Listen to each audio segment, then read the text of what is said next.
Class 12th बेटा जो next topic है that is resonance in LCR series circuit. Resonance का मतलब होता है पीक वैल्यू। तो यहाँ पर हम अगर करंट और ईएमएफ के बीच में प्लॉट या वेरिएशन को हम नोट करते हैं तो ऐसी सिचुएशन में फ्रीक्वेंसी के चेंज होने पर करंट की वैल्यू जो है अलग अलग फ्रीक्वेंसीज के ऊपर अलग अलग रहेगी in case of LCR circuit. तो करंट का जो रिलेशन है हमने पिछली क्लास में किया था E डिवाइड बाय इम्पीडेंस, और इम्पीडेंस की वैल्यू होती है R square plus omega L minus 1/ओमेगा c का होल स्क्वेयर। तो यहाँ पर अगर इम्पीडेंस की वैल्यू जो है वो मिनिमम हो जाए तो करंट की वैल्यू मैक्सिमम हो जाएगी। और इम्पीडेंस की वैल्यू मिनिमम कब होगी? जब ये ब्रैकेट जो है ओमेगा एल माइनस 1/ओमेगा c जो है वो जीरो हो जाए, क्योंकि इससे कम अगर नेगेटिव में भी वैल्यू आएगी तब भी उसका स्क्वायर पॉजिटिव होगा, और पॉजिटिव वैल्यू का स्क्वायर तो पॉजिटिव होता ही है। तो अगर आप ओमेगा एल को 1/ओमेगा c के इक्वल कर देते हो तो उस फ्रीक्वेंसी के ऊपर आपके पास रेजोनेंस होगी, और वो उस वैल्यू को हम बोलते हैं resonance frequency. Omega naught is the resonance frequency. और यहाँ पर जो है इम्पीडेंस की वैल्यू जो है वो मिनिमम होगी, और वो मिनिमम वैल्यू जो है वो आर के इक्वल होगी।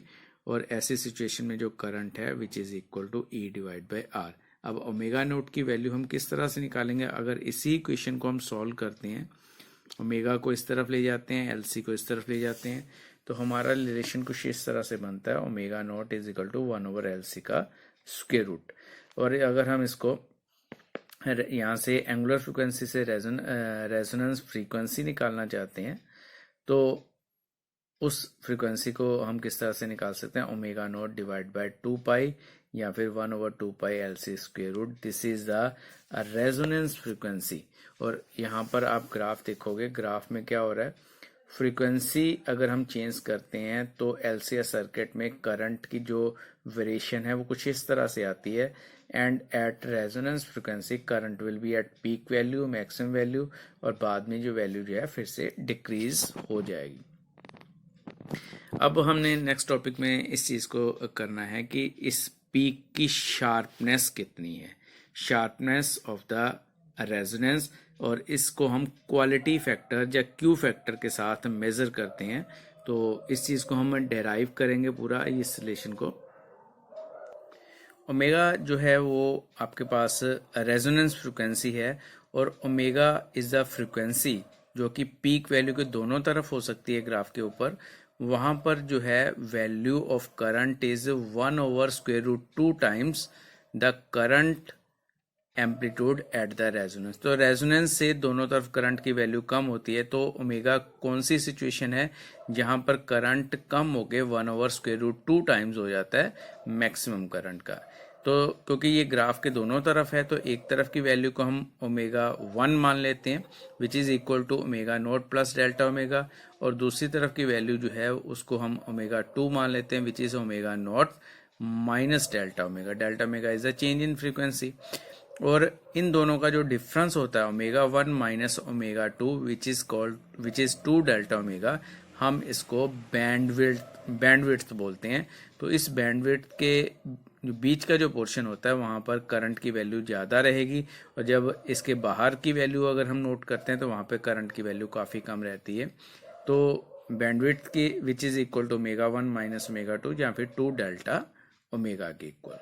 Secondly omega naught divide by 2 delta omega जो कि बैंडविड्थ है, इस चीज को हम शार्पनेस बोलते हैं, शार्पनेस ऑफ द रेजोनेंस।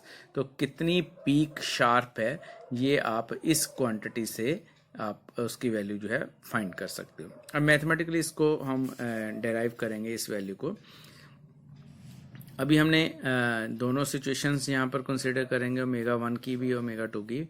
अगर आप ओमेगा 1 की बात करते हो जो कि एक साइड पे हो गया, तो E divide by R square plus omega 1L minus 1/ओमेगा 1C का होल स्क्वेयर, ये किसके बराबर होता है? करंट के बराबर। हमने लास्ट क्लास में भी किया था, अभी पिछले पेज पे भी किया कि current I which is equal to EMF divide by impedance. तो यहाँ पर ये इम्पीडेंस की वैल्यू है, अब ये क्योंकि आई के बराबर है, आई किसके यहाँ पर किसके बराबर होगा, 1/√2 टाइम्स मैक्सिमम करंट, जो पीक वैल्यू के ऊपर करंट है उसका 1/√2 टाइम्स होगा ω1 के ऊपर करंट।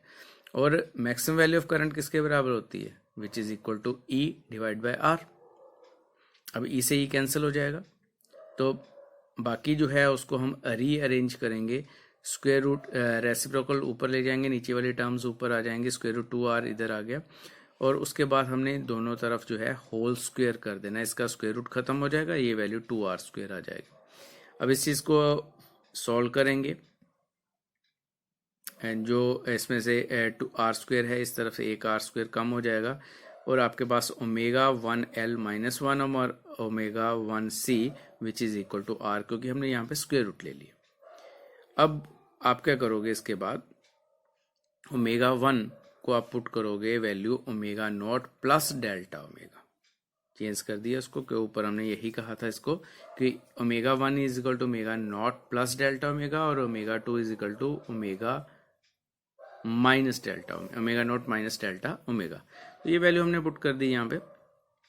अब उसके बाद फिर से हम इसको जो है थोड़ा सा और मॉडिफाई करते हैं। इस सिचुएशन में आपके पास ω0L कॉमन निकाल लेंगे, L तो ऑलरेडी है ही है, ω0 भी कॉमन निकाल देंगे तो 1 plus delta omega upon omega बन जाएगा इस जगह पर।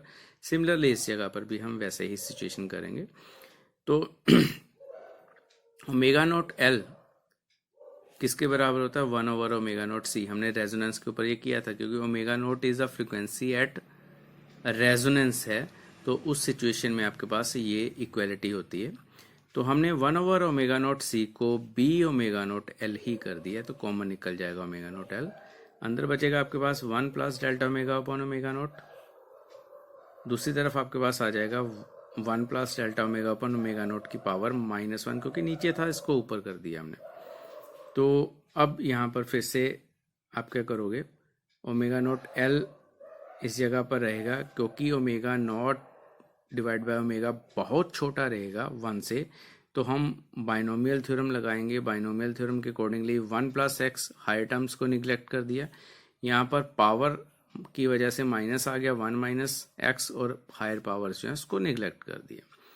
तो सॉल्व करने के बाद ω0L तो है ही है कॉमन, वो निकल रहा है, ये चीज़ें आपके पास बन जाएगी 2 डेल्टा ओमेगा अपॉन ω0, और आपके पास डेल्टा ओमेगा किसके बराबर आ जाएगा, which is equal to R divide by 2L, क्योंकि ये ω0 इस ω0 से कट गया।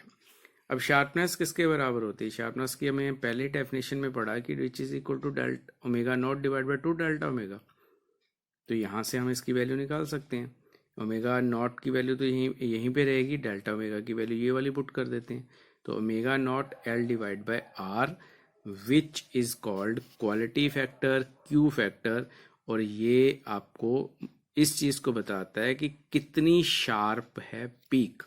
Quality factor of the resonance LCR circuit is defined as the ratio of voltage drop across inductor और capacitor to the applied voltage. आप कहोगे कि हमने तो ये वैल्यू निकाली, यहाँ पर वोल्टेज ड्रॉप कहाँ से आ गया।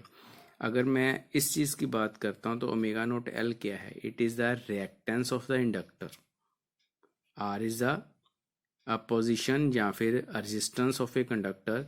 अगर मैं ऊपर और नीचे दोनों तरफ I से मल्टीप्लाई कर देता हूं तो I इंटू XL जो कि पोटेंशियल डिफरेंस क्रॉस इंडक्टर आ जाएगा, और I इंटू R जो है वो आपके पास अप्लाइड वोल्टेज आ जाएगी। तो यही इस वजह से आप क्वालिटी फैक्टर को इस तरीके से भी लिख सकते हो। तो क्या चीज़ है ये, वोल्टेज अक्रॉस इंडक्टर और capacitor divide by applied voltage.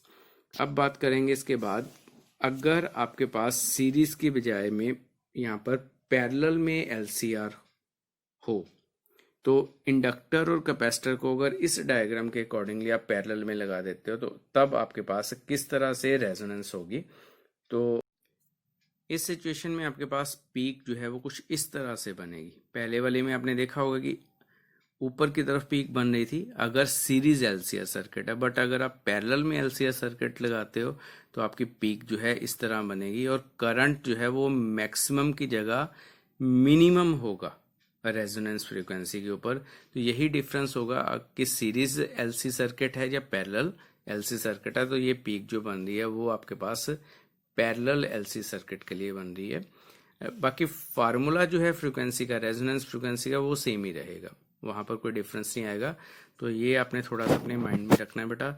बाकी एक क्वालिटी फैक्टर वाला क्वेश्चन इंपॉर्टेंट है, उसकी डेरिवेशन आपने करनी है, और रेजोनेंस क्या होती है सीरीज में और पैरेलल में, इस चीज़ को आपने लर्न करना है।